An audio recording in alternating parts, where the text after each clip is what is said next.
Aunque todos nos hubiera gustado estar con el Maestro, caminar con Él en Galilea, el mayor fruto en el ministerio de Jesús no fueron por medio de sus milagros o palabras, sino fueron por medio de la obra de la iglesia, de la obra de sus discípulos. Hasta Jesús, el evangelio estaba mayormente concentrado en Judea y alrededores. Con sus discípulos, en pocos siglos, llegó hasta el final del mundo. Mira, Jesús le predicó a multitudes, pero intimó con sus discípulos. Él le contaba a todos parábolas, pero les explicaba a sus allegados su significado. Y ser cristianos no tiene que ver tanto con el país donde nacemos. Dicen que hay países cristianos y no cristianos. No tiene que ver tanto con la familia donde nos hemos criado, aunque eso puede involucrarlo. Ser cristiano no es tener un credo, una doctrina, una enseñanza memorizada en nuestras cabezas. Ni siquiera es compartir las mismas creencias. Ser cristiano es ser un discípulo de Cristo. Y lo que quiero decirte hoy es que solo un encuentro transformador con Jesús nos convierte en discípulos. Los cursillos, las experiencias, los seminarios, la teología, todo está fantástico.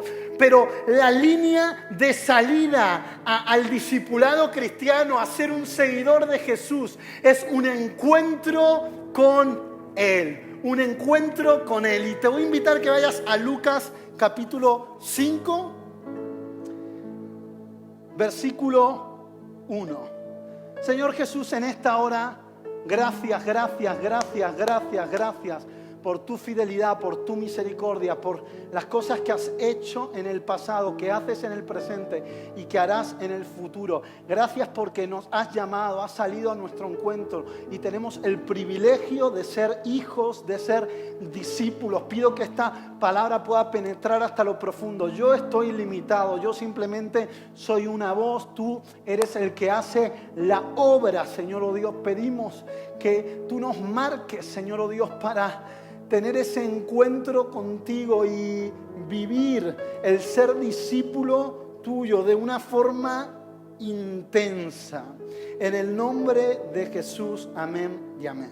Dice Lucas 5:1, un día estaba Jesús a las orillas del lago de Genesaret, que es lo mismo que el lago de Galilea, y la gente lo apretujaba para escuchar el mensaje, la palabra de Dios. Entonces vio dos barcas que los pescadores habían dejado en la playa mientras lavaban sus redes, y subió a una de esas barcas que pertenecía a Simón, también conocido como Pedro, y le pidió que la alejara un poco de la orilla a modo de plataforma, y luego se sentó y enseñaba a la gente desde la barca.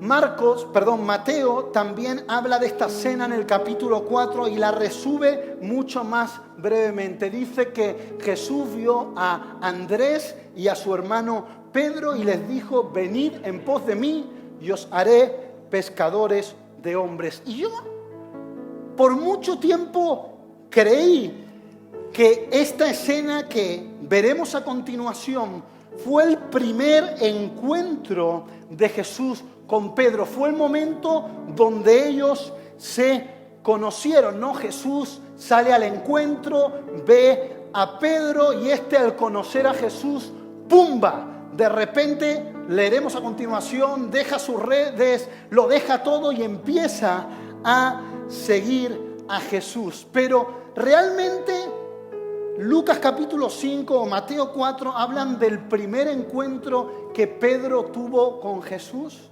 Mira, si pensabas como yo, la respuesta es no. En Juan 1:35 en adelante nos muestra cómo empezó todo. Cuenta la Biblia, y tú lo puedes leer más tranquilamente en tu casa, que Juan y Andrés eran discípulos de Juan el Bautista. Y Jesús fue a ser bautizado por su primo Juan el Bautista. Y su primo, al ver a Jesús, dice: este es el Cordero de Dios, este es el que bautiza con Espíritu Santo y fuego, este es el Mesías. Y Juan y Andrés, que eran sus discípulos, dicen: oye, mi maestro me está diciendo que hay alguien más importante al cual seguir. Entonces hay una curiosidad que nace en su corazón y empiezan a seguir a Jesús. Vamos a ver dónde va. Y mientras siguen a Jesús, Jesús se da cuenta y les dice: muchachos, ¿qué estáis buscando? Y ahí encontramos que, bueno, Jesús empieza a responder, pero antes de hablar unas cosas que Dios puso en mi corazón, quiero romper algunos mitos acerca del encuentro con Jesús, porque en nuestra forma de hablar cristiana es muy normal decir: ay, he tenido un encuentro con Jesús, y hay ciertos mitos, ¿no? Y el primero que descubría es que muchas veces pensamos que tener un encuentro con Jesús solo depende de Jesús. Muchas personas dicen: yo tendré el encuentro con Jesús cuando Él se me quiera presentar.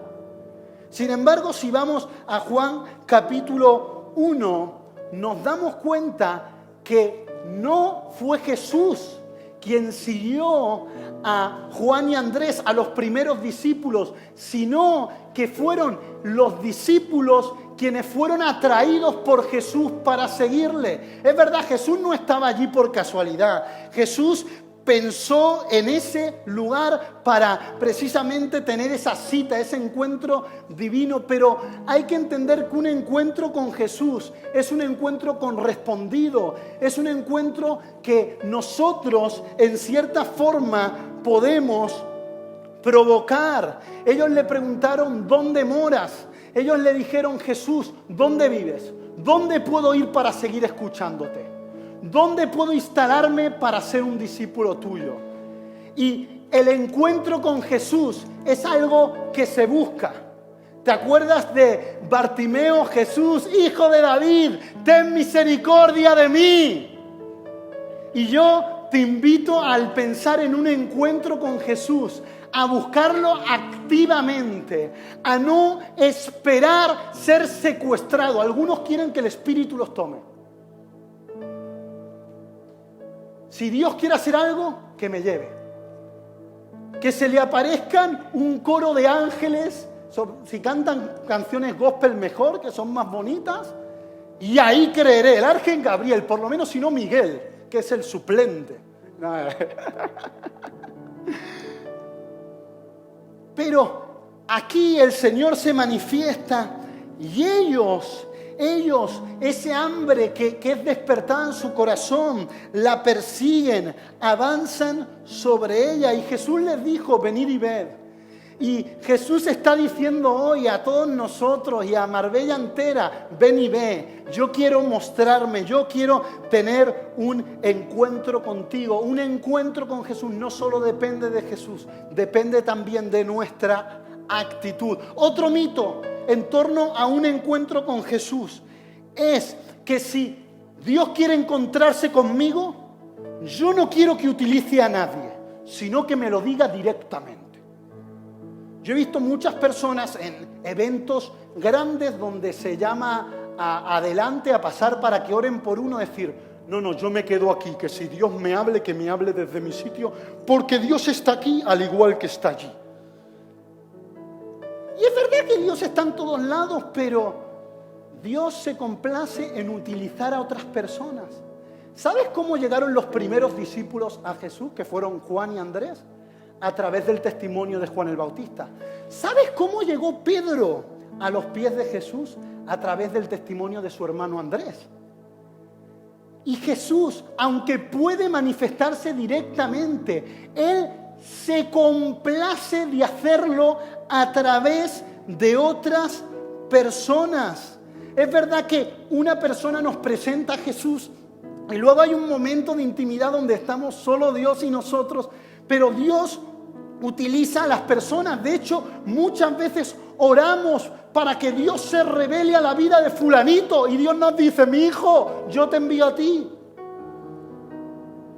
Yo quiero que tú seas mi boca, yo quiero que seas tú mis manos. Un encuentro con Jesús suele ser un encuentro acompañado, donde no estamos solos, donde Dios obra a través de sus hijos. Por eso te digo, déjate guiar al encuentro con Dios a través de las personas que Dios pone a tu lado, y aún guía a otros hacia un encuentro con Jesús. Es un encuentro correspondido, es un encuentro acompañado. Y el último mito que descubrí en esta escena es que pensamos que cuando nos encontramos con Jesús nuestra vida va a cambiar instantáneamente, así como los ya te como, 1 minuto al microondas y listo, para la buchaca. Y pensamos que cambiará. De hecho, he visto demasiadas ocasiones, y esto lo he contado, donde un hermano, porque para hermanos así a veces es mejor no tener hermanos, un hermano dice de otro hermano que anda quizás tambaleando en un momento duro en la fe, es que Mengano no ha tenido un encuentro personal con Jesús. Como entendiendo que quien está con Cristo es perfecto, como si en ese primer encuentro con Dios ya salimos niquelados, con la chapa nueva, con la ITV, así, maquillados. Sin embargo, aquí en Lucas 5 vamos a ver que Jesús vuelve a encontrarse con Pedro, pero ya se había encontrado en Juan 1 y se va a volver a encontrar en Juan capítulo 21. Tú y yo no necesitamos un encuentro único con Jesús, sino necesitamos encontrarnos con Él semana tras semana para al mirarlo a Él ser transformado y convertirnos en el hombre y en la mujer que Él quiere que seamos. Los encuentros con Dios son progresivos. Aún he conocido personas que tienen un momento en su vida donde de la noche a la mañana prácticamente su vida cambia radicalmente. Pero aún en esos casos, hablando y sentándome con ellos, me han contado: Juan, hace 15 años me hablaron de Jesús. Mi abuela me llevaba a la iglesia y me han contado cómo ya habían tenido experiencias, como todo era parte de un proceso en el cual Dios quería transformarlo. Y yo te animo a no esperar de los demás ni de ti mismo sobrevivir con un encuentro, sino que vayas de encuentro en encuentro, porque Dios irá trabajando diferentes aspectos de tu vida. Porque si algo hemos estado hablando a lo largo de este año con los hombres, las mujeres, los jóvenes, es que es tiempo de resurgir.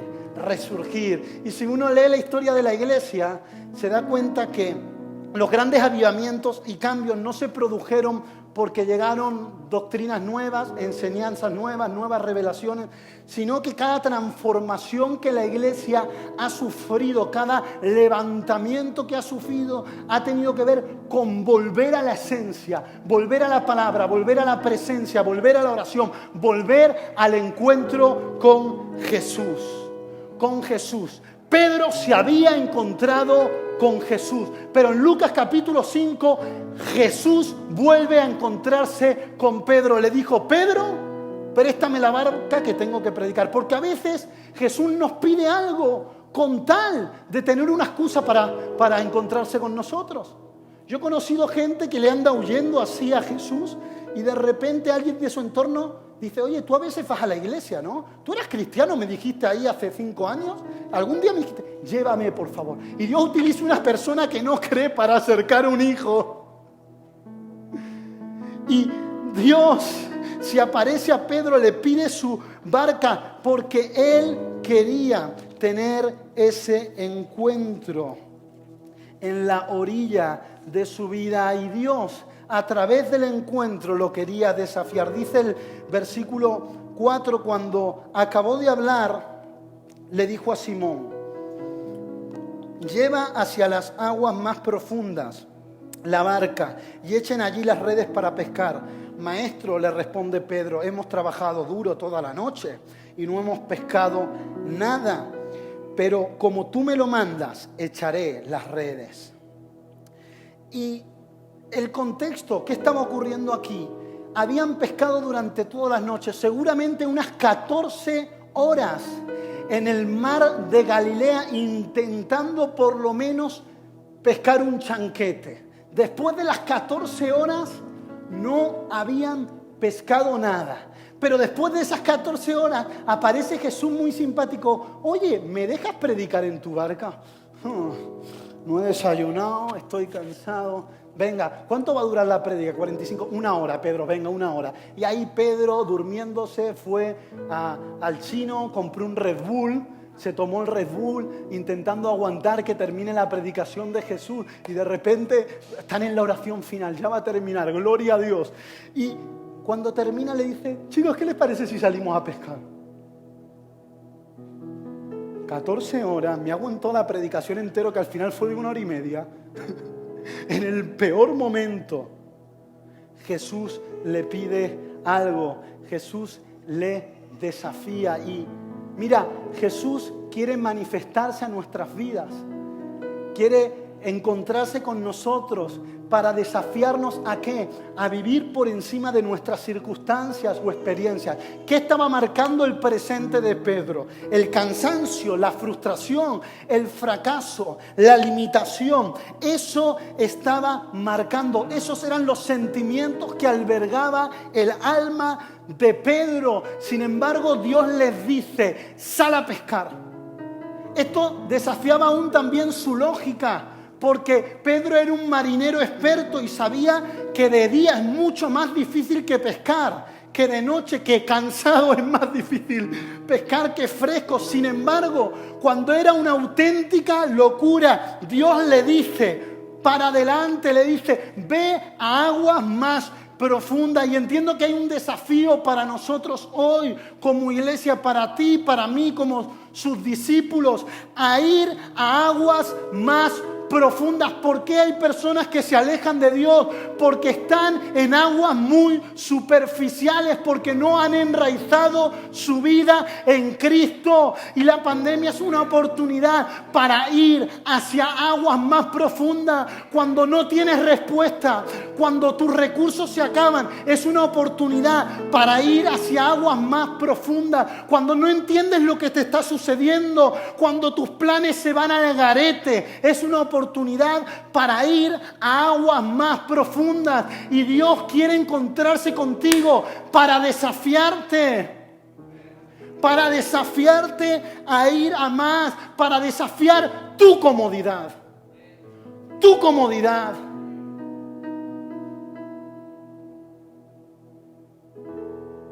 Aunque veas olas, atrévete a ir a aguas más profundas. El que te manda a ir es el Señor del mar. El que te manda a ir es poderoso para detener la tormenta. Les desafía a echar las redes. Le desafía a cambiar de plan. Su plan era dormir en su casa. Y Dios le dice, echa la red. No habían tenido resultado. Y Dios le dice, echa la red. Y Dios nos va a desafiar y nos quiere desafiar a dejar nuestro plan para tomar su plan. No sé cuáles son tus planes, pero sé que los planes de Dios son mejores. Dios nos desafía a obedecerle. Pedro dice, maestro, esto no tiene sentido, pero si tú lo mandas, yo lo haré. Hay un desafío a obedecer, y obedecer no tiene que ver con sentir. ¿Sabes por qué nos cuesta tanto obedecer en ocasiones? Quizás aquí hay personas muy obedientes, no lo sé. Por nuestro orgullo. Porque obedecer implica dejar de hacer las cosas a mi manera para hacer las cosas a la manera de Dios. Por ejemplo, cuando Dios nos dice perdona, el orgullo empieza a crecer. No se lo merece. No te acuerdas lo que te ha hecho. Pero obedecer desafía nuestro orgullo. Cuando el Señor le manda esta locura de volver a pescar, no había ocurrido ningún milagro. No había habido ninguna sanación durante el mensaje. La obediencia siempre precede al milagro. Muchas personas están esperando obedecer para corresponder a Dios. Están esperando ver un milagro para corresponder a Dios, pero el orden es que cuando tú obedeces, cuando tú pisas ese mar que todavía no se ha abierto, cuando tú pones la palabra de Dios por encima de tu entendimiento, cuando tú das ese paso, ahí el mar se abre, ahí el milagro ocurre. La Biblia dice, así lo hicieron. Hicieron lo que Dios les mandó y recogieron una cantidad tan grande de peces que las redes se les rompían. Entonces llamaron por señas a sus compañeros de la otra barca para que les ayudaran. Ellos se acercaron y la llenaron tanto que comenzaron a hundirse. Mira, la Biblia cuenta que la red se rompió. Jesús rompió la red con el milagro. La obediencia rompió la red. Mira, la red nos habla de nuestras expectativas y posibilidades. Ellos como marineros sabían lo máximo que podían recoger en una jornada laboral. Y sus redes marcaban lo máximo que podían alcanzar en un día. Su red completa, su red llena, habla de lo mayor que ellos podían esperar. Pero llega Dios cuando ellos obedecen y de repente no solo llena la red, sino rompe la red. No solo llena la red, sino que llena también el barco. Mira, en la milla extra, cuando tú obedeces, cuando haces aún más de lo que Dios te pide, creyendo que Él está yendo delante tuya, ahí la barca se llena, ahí los límites se rompen, ahí somos sorprendidos por parte del Señor cuando le creemos, cuando accionamos en fe. Dios quiere romper nuestra red. Dios quiere romper nuestras previsiones. Y Dios ponía una palabra en mi corazón para nosotros en este tiempo. Dios va a responder a aquellos que se la jueguen por Él. Pedro se la jugó. Pedro pagó el precio de obedecer. Pedro le creyó a Dios y Dios fue fiel.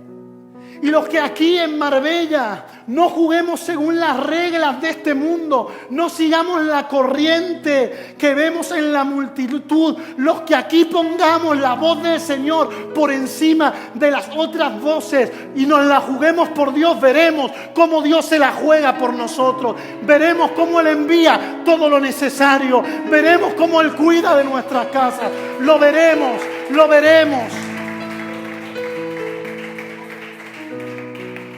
Dios va a respaldar a aquellos que tengan su palabra por encima de cualquier otra voz. No juegues según las reglas de este mundo. ¿Qué te dice la regla de este mundo? Que el pan se gana con el sudor de la frente. ¿Qué te dice la palabra de Dios? Que Dios es tu proveedor. Vas a ver allí afuera, vas a ver mucha gente corriendo tras de su pan, como si dependiera de su fuerza. Pero tú y yo buscamos primero el reino de Dios y su justicia, sabiendo que el resto de cosas serán añadidas. Jugamos con otras reglas. ¿Qué te dice la corriente de este mundo? Que si cumples todos tus deseos y caprichos, encontrarás satisfacción. ¿Qué te dice la palabra del Señor? Que cuando renuncias a tu vida y la pones en manos de Jesús, Él satisface tu alma. Él te colma de amor, de paz, de gozo, de misericordia, de templanza, de todo lo que tu alma necesita. Hoy por hoy el enemigo va a tratar de que vengas aquí, pero al salir allí juegues bajo las mismas reglas. Y Dios está buscando personas que no bailen al son de este mundo, que digan, me da igual estar en el horno de fuego, yo no vendo mis principios. Como predicamos hace unas semanas o hace unos meses, yo no vendo mi heredad, yo no vendo lo que Dios me ha dado, yo no vendo mi llamado, yo no vendo mi ministerio, yo no vendo el propósito de Dios para mi vida, yo no vendo el tiempo con mis hijos, yo no vendo, aunque si trabaje menos y eso suponga no llegar, yo sé que si lo hago en obediencia a Dios, Dios va a suplir y va a aumentar, Él va a romper mi red. ¿Cuántos creen que las redes se van a romper? A los que responden en obediencia. A los que responden en obediencia. El cumplimiento de esta palabra no depende de Dios. Dios ya la ha lanzado. Depende de ti, de mí. Depende de ser verdaderos discípulos. Mira, Dios está rogándonos como le rogó a Pedro. Déjame subirte a mi barca.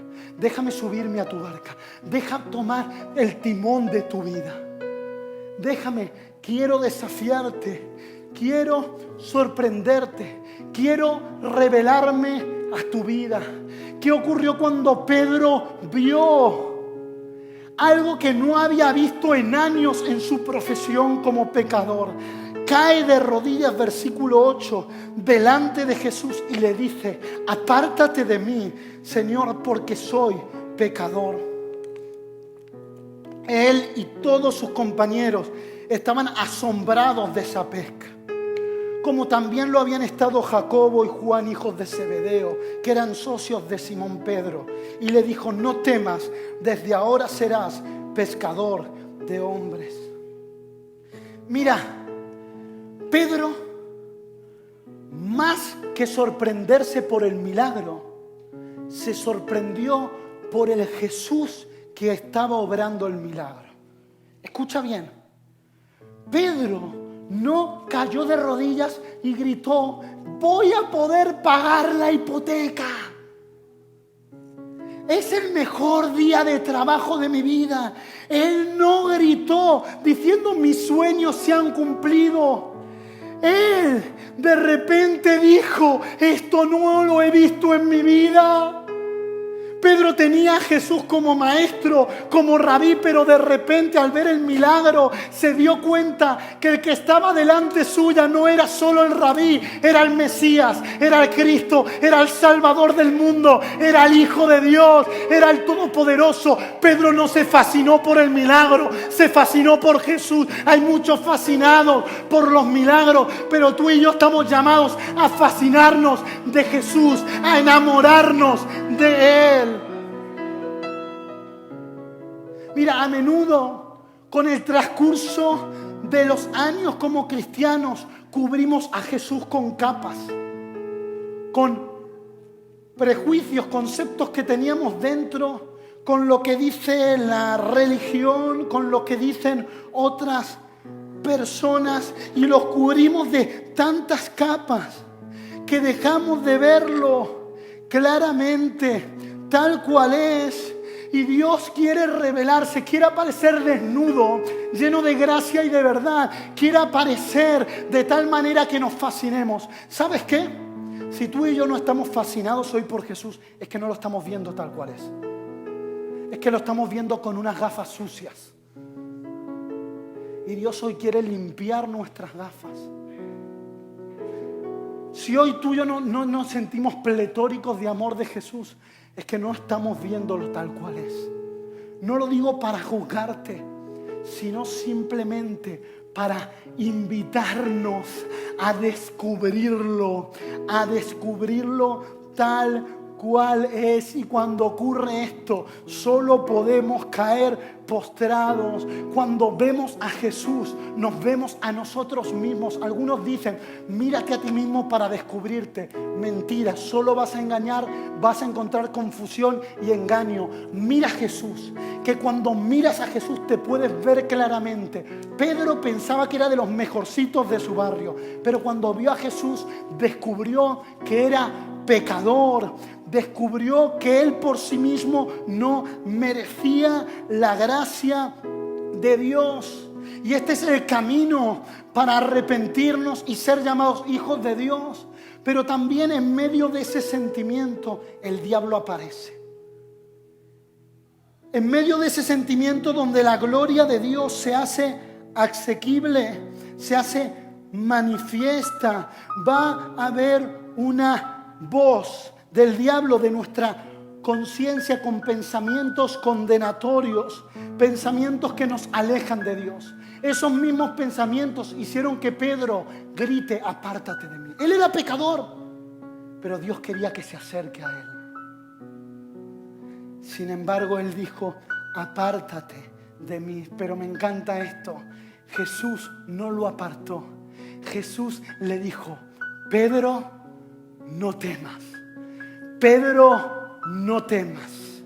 Pedro, puedes acercarte a mí. Yo te he dado una nueva identidad. Él podía recordar cómo en el primer encuentro con Jesús le había dicho: tú ya no serás llamado Simón.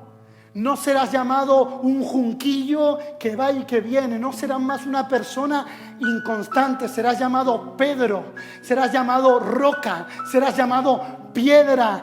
Y Jesús le dice: mira, yo sé tu verdadera identidad. Tu verdadera identidad no está marcada por el pecado, sino está marcada por la nueva creación que he hecho en tu vida. Está marcado por el destino que yo escribí desde la eternidad para ti. Pedro, al encontrarse con Jesús, se encontró consigo mismo, con la verdadera versión de sí mismo, con su verdadera identidad. ¿Cuántas veces tenemos un talón de Aquiles?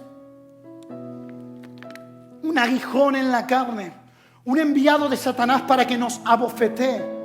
Puede ser un vicio, una falla en el carácter, y ese enemigo viene a marcar nuestra identidad diciendo: tú eres pecador, tú eres adúltero, tú eres desleal, tú eres inconstante, y viene a marcar nuestra identidad. ¿Cuántos han experimentado esto?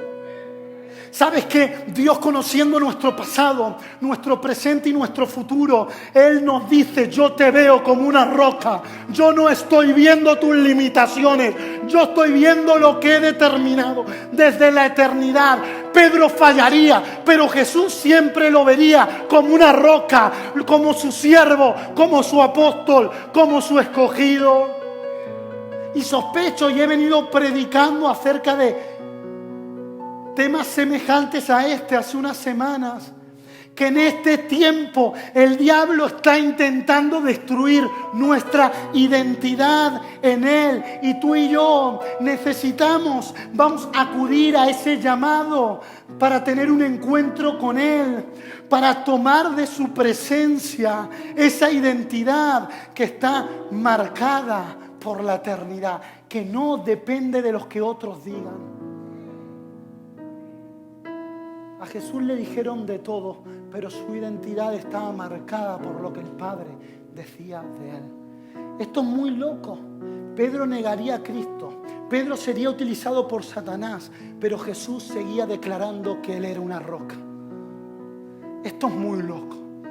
Es muy loco que en medio de tu tropiezo Jesús siga viendo en ti y en mí la nueva creación.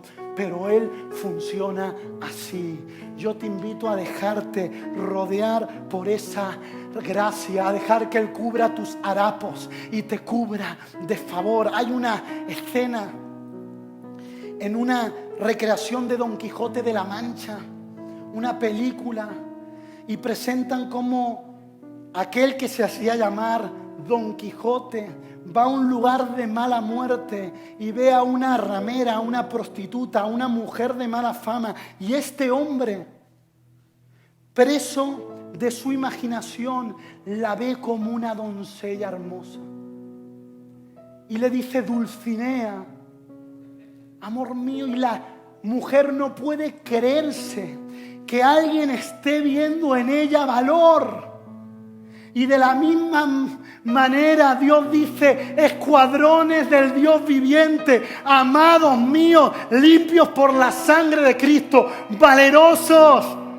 ¿Dónde está el pueblo de Dios? ¿Dónde está el pueblo de Dios? ¿Dónde está el pueblo de Dios? Aquí está el pueblo de Dios. Aquí.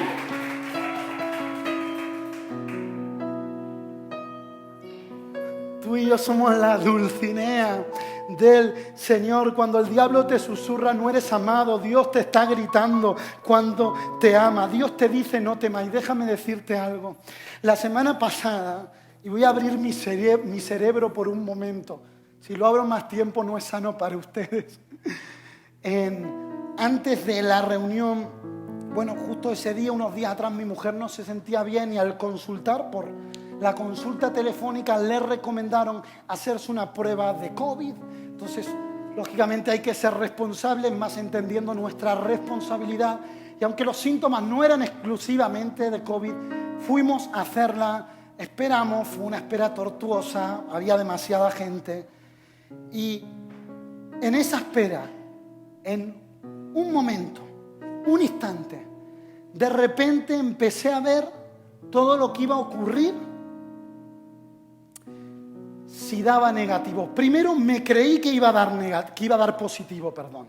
Digo, otra vez COVID. Y está a punto de parir. Y si pare ahora, ¿cómo va a ser con el COVID? Y si no, tenemos que dejar el culto. ¿Y cómo cancelamos? Y en un momento un batallón de pensamientos negativos invadieron mi alma.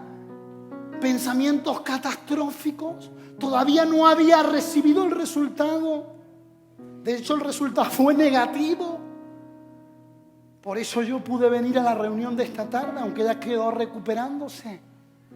Pero muchas veces, y más en este tiempo, somos atacados por un batallón de pensamientos negativos, ¿verdad? Un comentario en el trabajo, ya me van a echar. Y si me echan, ¿cómo pago esto? Y en medio de eso el Señor dice, no temas. No temas, el que te llamó es fiel. El que te llamó es fiel. El que te llamó es fiel. Dios está ordenando que esos pensamientos negativos se disipen en el nombre de Jesús. ¿Quién batalla con pensamientos negativos?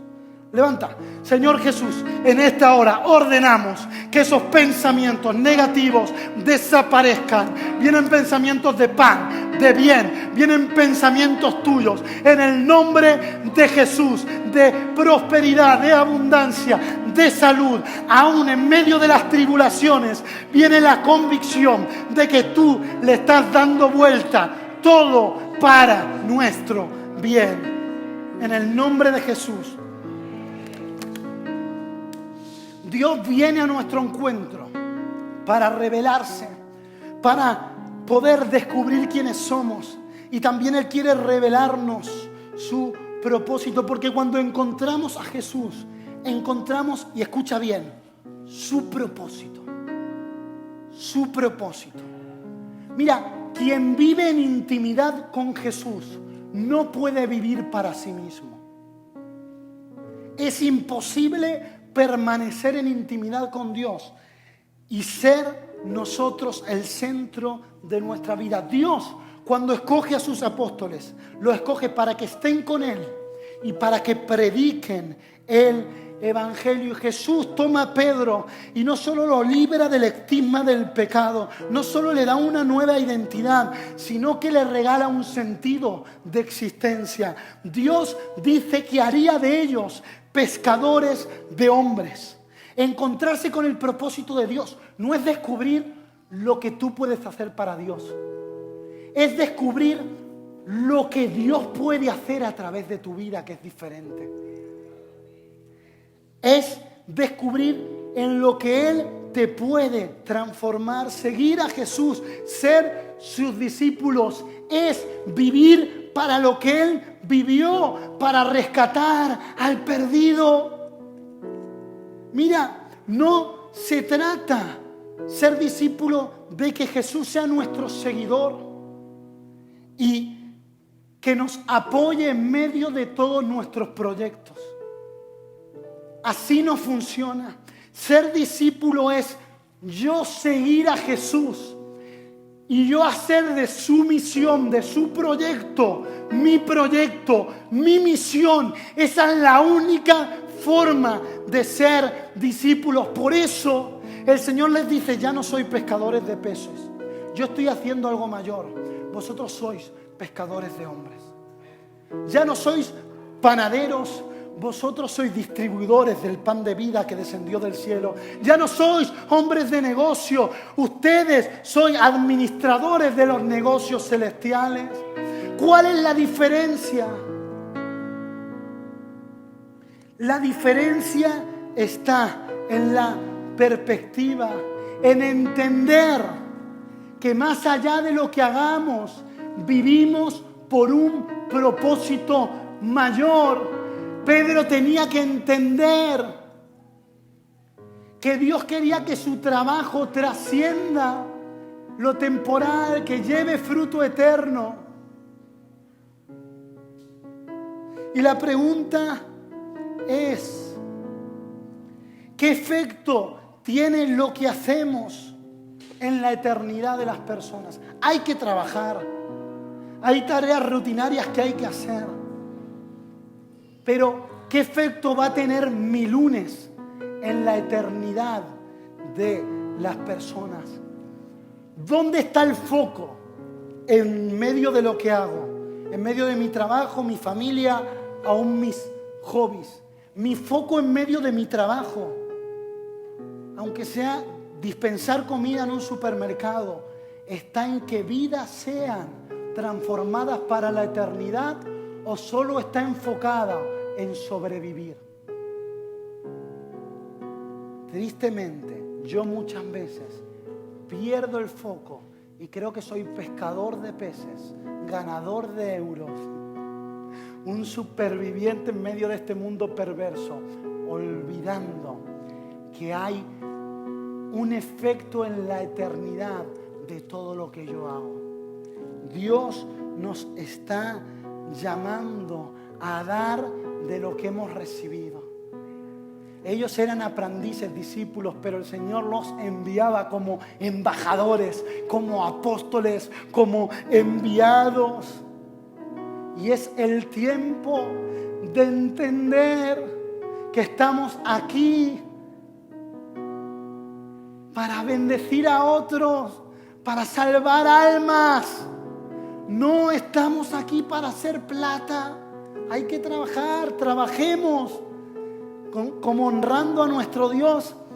Cuidamos de nuestra familia, pero el enfoque en todo lo que hacemos es tocar al perdido.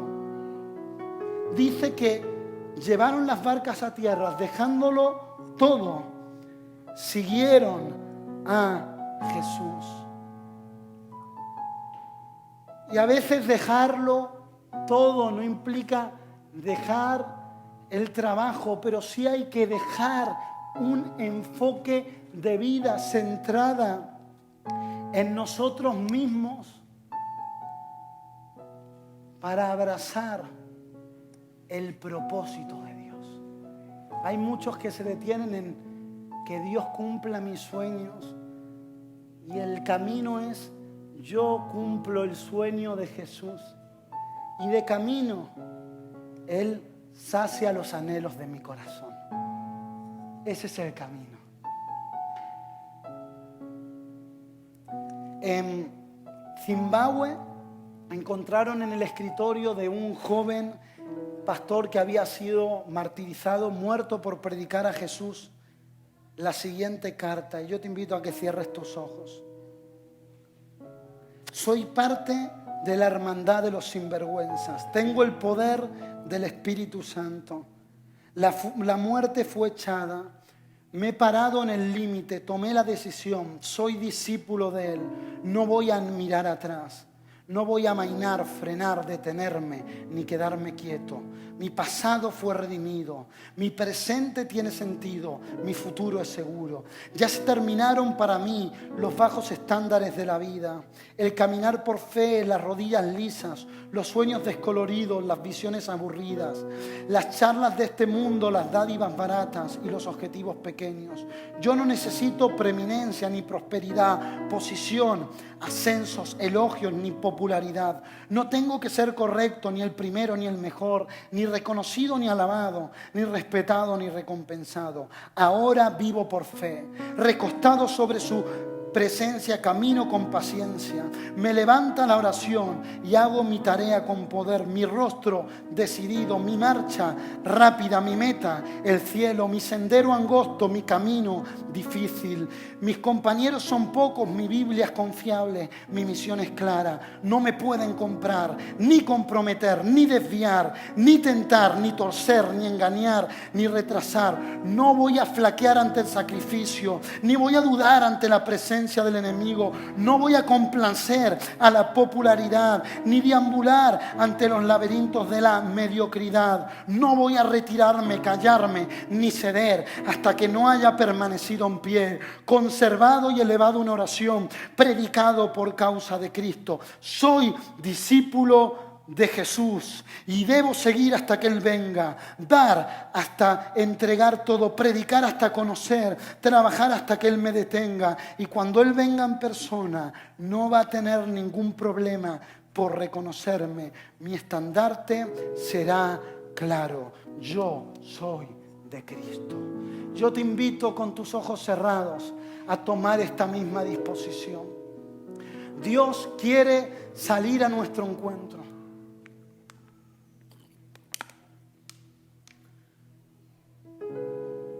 Pero Dios está buscando personas que se la jueguen. Y si es tu decisión jugártela por Él, te invito a levantar tu mano, a hacer una ofrenda de entrega. Y al levantar mi mano, al levantar tu mano, estamos diciendo: Jesús, renuncio a mi lógica para obedecerte. Renuncio a aún a mis planes. Estimo tu voz por encima de cualquier otra voz. Hago de ti y de tu misión mi mayor prioridad. No estamos aquí. Dios ha podido valerse de excusas para traernos hasta aquí. Pero el propósito de que tú y yo estemos aquí no es un propósito laboral o un propósito personal. Tiene que ver con tocar vidas para la eternidad. Él está aquí buscando discípulos, buscando personas que digan: heme aquí.